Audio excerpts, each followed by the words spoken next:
This is a continued list of assumptions that people have had that I've observed over the years towards my mom and I that have caused us problems. People assume my mom has a driver's license that works from the States and internationally.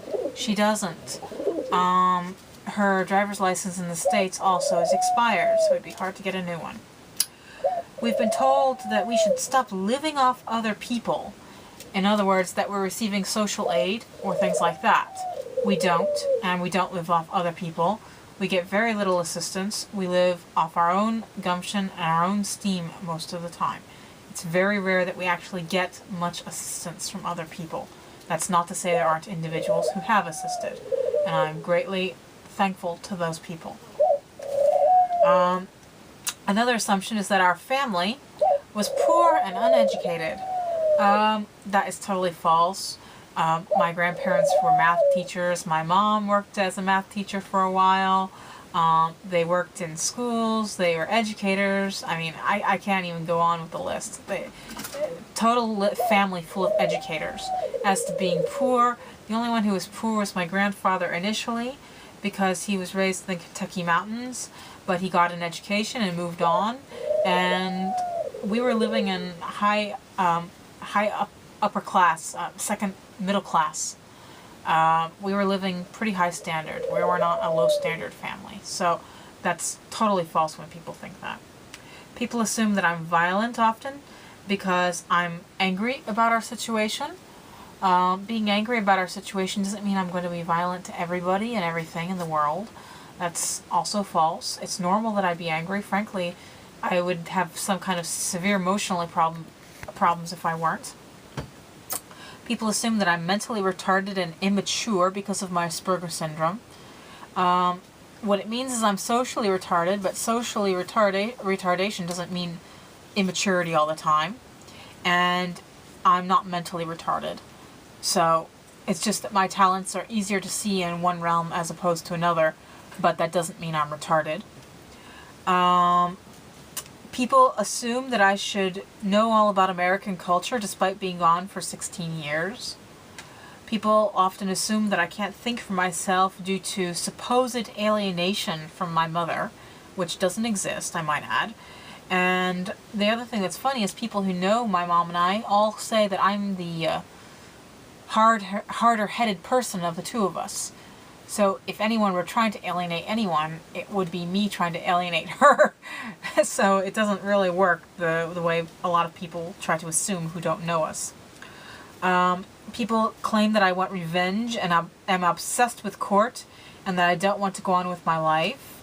I've had people assume that I've had medical care and good schooling. The only good schooling I got was through my mother, and I wasn't schooled by her the entire time I was in Europe.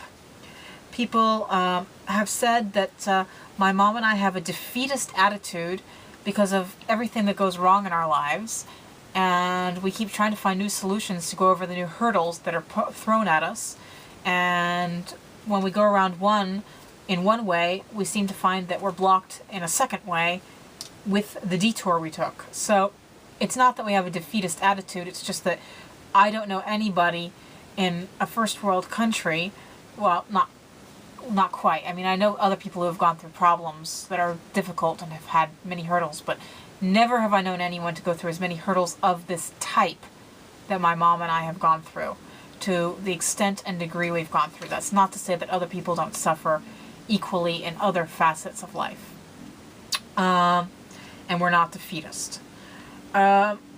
People try to say that I'm emotionally tied to my mom's apron strings. The reality of this is that I'm financially tied to my mom's apron strings. It has nothing to do with being emotionally tied to her and unable to leave her. People also assume that my mom had bad lawyers, and I had bad lawyers, which made us lose our court cases. Now, I had a couple, but my mom did not have bad lawyers, and that was not the reason we lost our court cases. All the lawyers walked in and said, look, the referee's biased. There's nothing we can do. No matter what argument we present, we're going to lose. That's what all of them said. The other assumption is that legally we can go back to the States anytime we want without repercussions. That's not true. My mom would most likely be imprisoned eventually. Even if we managed to sneak around for a while, it'd be hard for her to stay gone for very long. People assume that we only owe $10,000 to Bill in child support, and that once we pay that, it'll be finished. Well, that's false, because Sylvia Hendon not only ruled that my mom owed him $10,000 in child support, but whatever magical sum he comes up with and claims to have used in trying to search for us all these years. So if he says that he's spent $1 billion searching for us, even though he never had $1 billion and can't prove that he spent $1 billion, well then, according to Sylvia Hendon, we are supposed to pay him $10 billion, if that's what it is. It's whatever sum he comes up with, which is going to be way above $10,000 for child support. So it's not just a matter of, oh, pay him and get it over with. It's a lot more complicated than that. Likewise, we've been told by Judge Donald Webb that all we have to do is get a lawyer. Well, legal aid won't take my mom because she has a warrant. Public defenders won't take my mom because she has a warrant. The list of lawyers that won't take her because she doesn't have money is even longer. She's called bar associations. She's called everybody she can think of, and nobody wants her case. So to clear her name, it's not like she just go contact a lawyer and it's finished. And the one lawyer she did have, well, Donald Webb paid no attention to him or his arguments and just basically tossed him out of court saying, I don't care. So that's where we stand. People assume that my mom must have broken the law for us to get to this point, and that whatever happens to us serves us right. I've heard people actually say that to us. I find it offensive and it's wrong. My mom never broke the law to get to this point.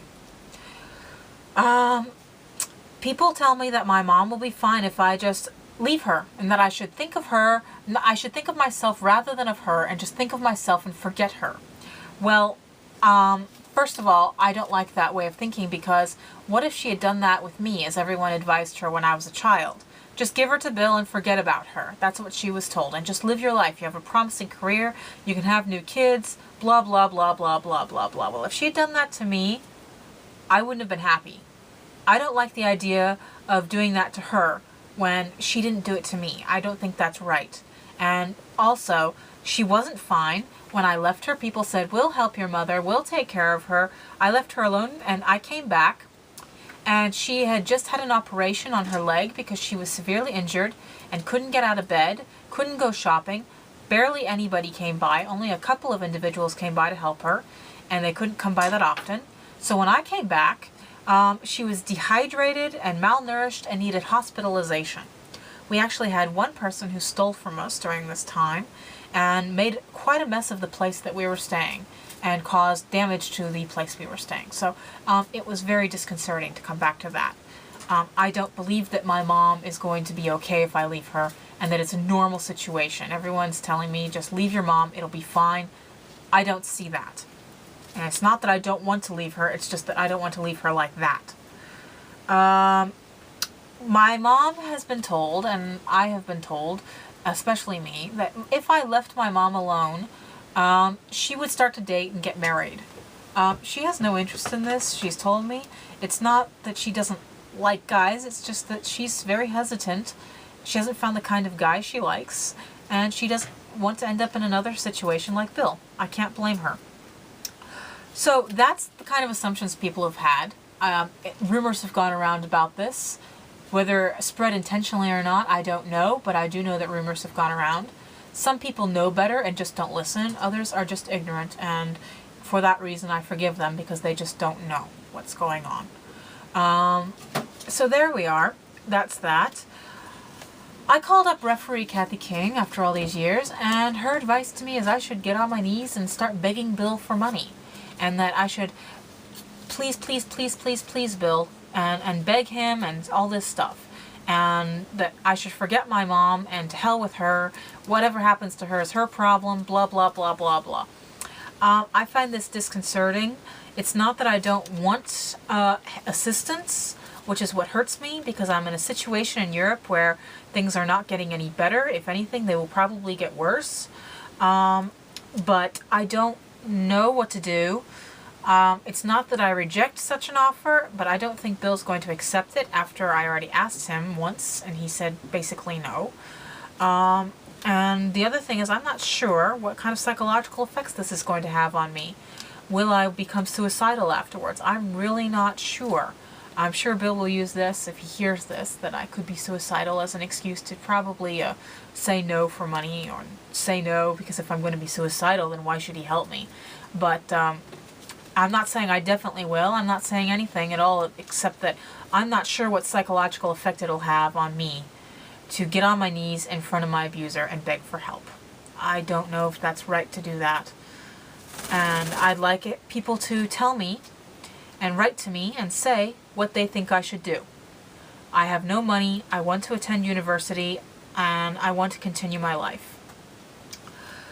So that's something really problematic. Another thing that I wanted to go on about is too often I find people measure morality by numbers or severity of the situation.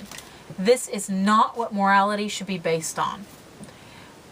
Morality is supposed to be something much more stable than that. If I base morality on numbers, then do we say that an action is okay as long as you only hurt one person? Well, if a person did that, they can hurt one person at a time and get the whole planet. Because we're all individuals, and as long as a crime is committed one at a time, nobody cares, it seems. You have to have it happen to whole countries, and even then it doesn't seem to matter sometimes. I find that disconcerting. Furthermore, there's a severity issue. People say, oh, but I've heard of worse cases than yours, so it's okay. I've had people say these things to me. It's not okay. It doesn't matter how severe it is. It's still, there need to be boundaries, moral boundaries, and if those are passed, it's not okay. If I were to say to somebody that what happened with the Jews in the concentration camps during World War II were okay because the Roman gladiators killed many, many, many people in worse circumstances, even long before that, people would really get mad at me. They'd be furious. They'd try to stone me for that, and rightly so. I'm not proposing anything like that, but my point is, we can't say that something's moral or immoral based just on severity. It should be based on whether it's right or wrong in terms of the effect it has on people and the effect it has on society as a whole. Is it constructive for an individual?